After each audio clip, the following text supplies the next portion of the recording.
Allez, bonjour et bienvenue dans ce 8e épisode déjà du Monde de Donald. Vous aimez l'actualité politique américaine, vous n'avez pas le temps de suivre tous les réseaux sociaux, de voir tout ce qui se passe. Bon, on va essayer de vous condenser toute cette actualité en moins d'un quart d'heure. Allez, en 10 minutes. Top chrono, c'est parti, on va parler Iran, puisque vous le savez, Donald Trump était mercredi, dans la nuit de mercredi à jeudi, il était Donald Trump en direct avec la nation américaine, il s'est exprimé, on attendait beaucoup de choses, on avait un petit peu des informations divergentes, en amont on nous disait il va annoncer l'intervention militaire sur le sol iranien, il va annoncer qu'il arrête la guerre. En fait, c'était rien de tout ça. Ça a été une conférence de presse, pas une conférence de presse, mais en tout cas un message à la nation assez neutre et sans véritable intérêt. On n'a pas appris grand-chose. Alors, il a annoncé bien évidemment qu'il avait déjà gagné au moins 5 fois, 6 fois, 7 fois, 8 fois, 10 fois la guerre contre l'Iran, mais que, bon, il continuait quand même encore quelques semaines, ceci étant, on ne sait pas trop pourquoi. Il a parlé de ses alliés européens qui n'étaient pas vraiment des amis, il a menacé à peu près tout le monde, notamment de quitter l'OTAN. Il a annoncé, ceci étant, qu'il envisageait quand même pour l'Iran d'avoir une présence physique. Pour l'instant, elle n'est pas claire défini. Est-ce qu'il ira? Est-ce qu'il ira pas? On n'en sait rien. De toute façon, est-ce que Trump lui-même le sait? On ne le sait pas. En attendant, ben voilà, vous le voyez sur cette affiche. En Arabie Saoudite, un AWACS américain a été détruit par des drones et un missile. Donc il y avait visiblement, si j'ai bien compris, une vingtaine de drones et un missile iranien qui ont frappé une base américaine et détruisant, vous le voyez sur l'image, un AWACS. L'AWACS, c'est 12 avions simplement, donc c'est pas 7 et 12 avions, je devrais dire. C'est pas un avion qui est extrêmement en nombre dans l'armée américaine, qui est extrêmement par contre lui important. Ça a été repris notamment par CNN et par tous les médias américains pour montrer que c'était vraiment là un impact important. Parce que cet avion, c'est l'avion qui décolle et qui permet d'avoir une détection aérienne de tout ce qui se passe dans le ciel sur un champ de guerre. Voilà.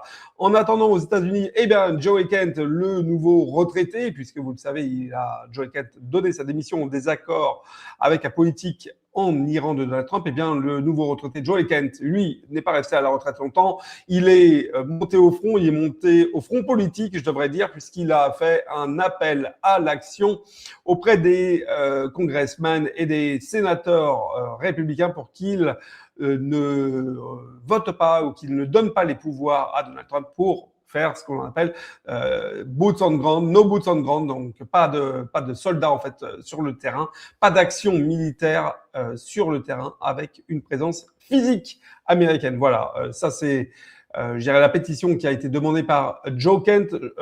Pour tous ceux qui ne suivent pas la politique américaine et notamment ce qui se passe au sein des Republicans, il y a un nouveau groupe qui s'est construit au sein des Republicans qui est nommé en fait les Republicans anti-Trump. Vous voyez, tout est dit dans le titre. Donc c'est un groupe de personnalités des Republicans qui ne veulent pas être affiliés désormais au président américain. On a appris aussi une nouvelle information. On a appris, c'était peut-être un secret de polichinelle, ça avait été éventé déjà cette information. C'est une information comme quoi, lors des discussions entre J.D. Vance et certains officiels, Israël aurait fait abattre, sans en informer les États-Unis, aurait fait abattre le négociateur. C'est sorti aux États-Unis ces derniers jours, c'est sur tous les canaux. Forcément, on nous explique que c'était complètement à l'encontre des souhaits de l'administration américaine, de l'administration Trump, de la Maison-Blanche. Mais ceci étant, force est de constater que Israël ne s'est pas préoccupé des desiderata de Washington. Alors, on s'en est pas préoccupé côté israélien, eh bien, tout simplement parce que peut-être il y a toujours cette question qui se pose de qui est le chat, qui est la souris entre Américains et Israéliens, entre Netanyahou et Donald Trump. Tucker Carlson a donc sorti son nouveau reportage, ce Bibi's Files, un documentaire qui explique en fait très clairement qui est Benjamin Netanyahou. Le documentaire est passionnant. Je vous encourage, si vous êtes passionné, si vous êtes anglophone, à bien aller sur les réseaux de Tucker Carlson, à regarder Ce documentaire, il nous parle justement, vous le voyez là derrière moi en vidéo, il nous parle de toute la corruption autour de Benjamin Netanyahou. Il nous parle bien entendu de cette aspiration politique de Netanyahou, notamment à détruire l'Iran. Je dirais que c'est un vœu de 40 ans pour Benjamin Netanyahou. Eh bien, est-ce qu'il y arrivera, est-ce qu'il n'y arrivera pas? Nous le saurons dans les semaines à venir. En attendant, je vous encourage à regarder ce documentaire de Bibi's Files. Alors pour finir sur cette guerre en Iran et comprendre l'impact que ça a sur la vie pour les Américains, eh bien, ce sondage, il y a plusieurs sondages qui sont sortis, qui sont à peu près identiques dans les résultats de sondage qui est sorti notamment ici par Pew Research Center, qui nous indique qu'effectivement, c'est à peu près 60% de la population américaine qui est contre la guerre en Iran et la politique menée par Donald Trump. Alors, bien entendu, dans ces 60%, il faut un petit peu nuancer. Il y a déjà tout l'électorat démocrate, il y a toutes les personnes de gauche, très clairement, il y a ceux qui sont aussi au sein des Republicans sur une opposition à Donald Trump. C'est de plus en plus marqué, je vous le dis, je vous le redis à longueur de temps sur cette chaîne, il y a de plus en plus d'opposition au sein même du camp de Donald Trump. Donc 60%, c'est quand même beaucoup et eh bien, c'est pas du fait d'absolument rien, puisque vous le voyez ici, sur Fuel Price, en fait, les Américains ont une augmentation forcément du prix du gallon. Le gallon, c'est, je dirais, un des indicateurs extrêmement importants pour les foyers américains. Vous le voyez, c'est noté. D'ailleurs, le prix du gallon n'a jamais été au-delà des 4 dollars depuis 4 ans. Depuis 4 ans. Donc, c'est un indicateur extrêmement majeur du mécontentement des Américains. En Californie, je vous le disais notamment, ça a été jusqu'à 7 dollars. C'est complètement intenable pour les foyers. Bien entendu, il n'y a pas que le gallon, même si c'est un indicateur extrêmement important. Il y a tout simplement l'alimentation au sens général, les assurances.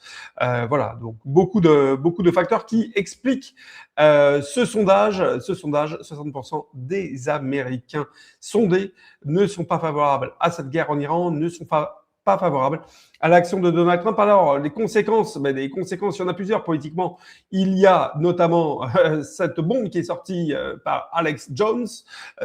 C'est véritablement une bombe qui est sortie cette nuit. C'est le fait que Donald Trump a licencié Pam Bondi. Je vous rappelle que Pam Bondi, c'était l'attorney général.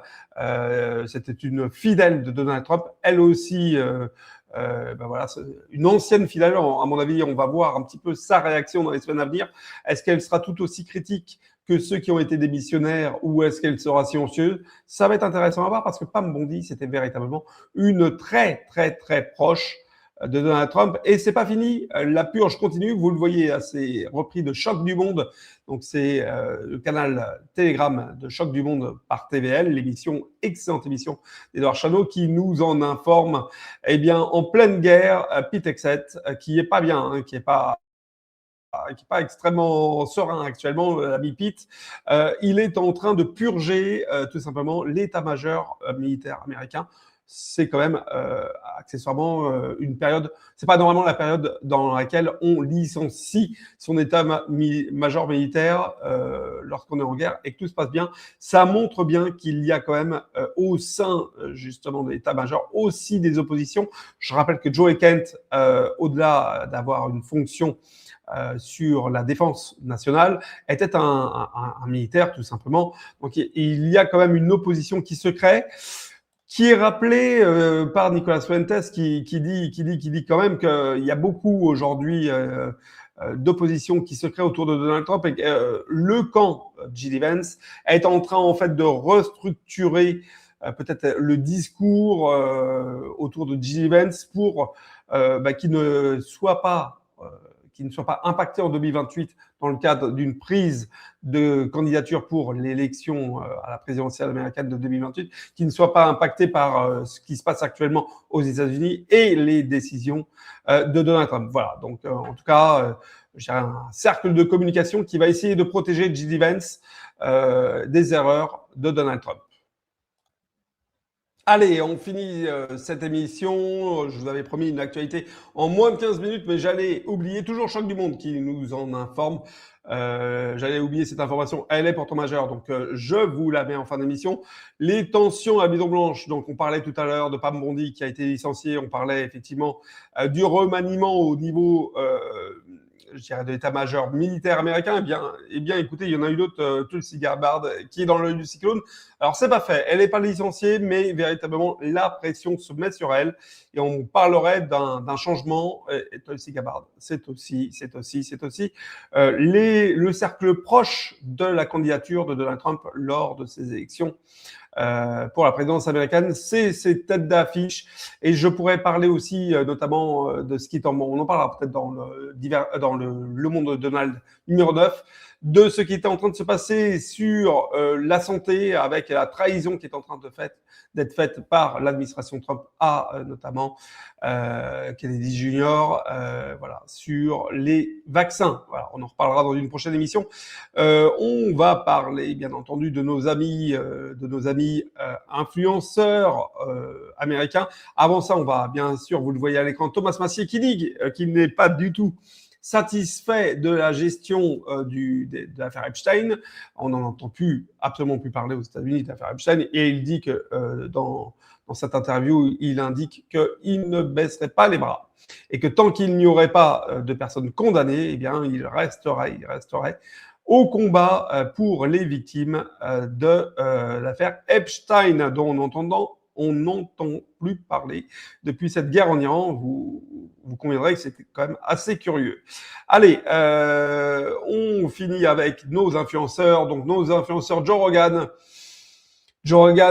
qui était pourtant l'un des plus modérés, l'un des plus, je dirais, doux dans ses critiques, qui a franchi le Rubicon, puisque Joe Rogan qui a annoncé que tout ce que le candidat Donald Trump avait annoncé, finalement, il avait renoncé et abandonné, surtout, et que c'était véritablement une grande déception également pour Joe Rogan.